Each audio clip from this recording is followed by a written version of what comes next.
Vadodara live 24/7 માં આપનું સ્વાગત છે। વડોદરા જિલ્લાના ડભોઈ નગરપાલિકા વોર્ડ નંબર 1 માં કોંગ્રેસ પક્ષ દ્વારા વિજય વિશ્વાસ રેલી યોજાઈ, જેમાં મોટી સંખ્યામાં લોકો જોડાતા ચૂંટણીનો માહોલ ગરમાયો। વાઘનાથ મહાદેવ કી જય, વાઘનાથ મહાદેવ રામચંદ્ર કી જય, પવન સુત હનુમાન કી જય।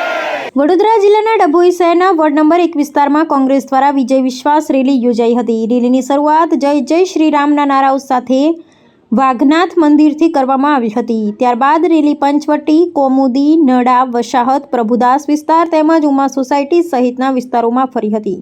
રેલી દરમિયાન ઉમેદવારો અને કાર્યકરો દ્વારા વિસ્તારના નાગરિકો સાથે સીધો સંપર્ક કરી પક્ષના વિકાસ કાર્યો અને વચનો અંગે માહિતી આપી હતી, તેમજ મતદારોને પોતાના પક્ષને મત આપવા અપીલ કરવામાં આવી હતી। રેલીમાં મોટી સંખ્યામાં સ્થાનિક લોકો જોડાતા સમગ્ર વિસ્તારમાં ઉત્સાહભેર માહોલ જોવા મળ્યો હતો। આ વિજય વિશ્વાસ રેલીને કારણે વોર્ડ નંબર 1માં ચૂંટણીનો માહોલ વધુ તેજ બન્યો છે અને લોકોમાં નવી ઉર્જા અને રાજકીય જાગૃતિ જોવા મળી રહી છે। આ રેલી દ્વારા અમે વોર્ડના દરેક વિસ્તારમાં જઈ લોકો સાથે સીધો સંપર્ક સાધી રહ્યા છીએ। લોકોનો ખૂબ સારો પ્રતિસાદ મળી રહ્યો છે અને આવનારી ચૂંટણીમાં કોંગ્રેસને ચોક્કસ જીત મળશે તેવી અમારી પૂરી આશા છે।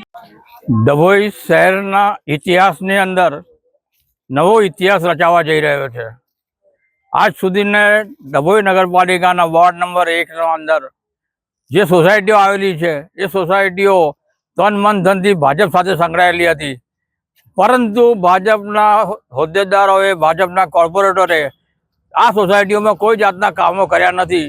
સોસાયટીના રહીશોની અંદર ખૂબ જ આક્રોશ છે કે આ લોકોને અમે આટલા વખતથી ચૂંટીને લાવીએ છીએ પણ અમારા સોસાયટીના કામો થતા નથી, જેથી કરીને આ વખતે કોંગ્રેસ પક્ષે, ભારતીય રાષ્ટ્રીય કોંગ્રેસ પક્ષના લેવલ પર અમે એક આખી પેનલ ઉતારી છે, જેમાં ભાઈ શ્રી મનોજ છે, બેન જિજ્ઞાસા છે, બેન હિનાબેન છે અને અમારા એક ઉમેદવાર કમલભાઈ બારોટ ઉપર એટ્રોસિટીની ફરિયાદ કરી છે ભાજપના સૌ લોકોએ।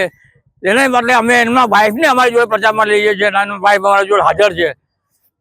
આ વખતે ડભોઈ નગરપાલિકામાં નવો ઇતિહાસ કેમ રચાવાનો છે એનું કારણ છે કે વોર્ડ નંબર 1માં કાયમ ભાજપની પેનલ જીતે છે, પણ આ વખતે લોકોના સપોર્ટને કારણે, લોકોના વિશ્વાસને કારણે વોર્ડ નંબર 1માં કોંગ્રેસની પેનલ જંગી બહુમતીથી જીતવાની છે।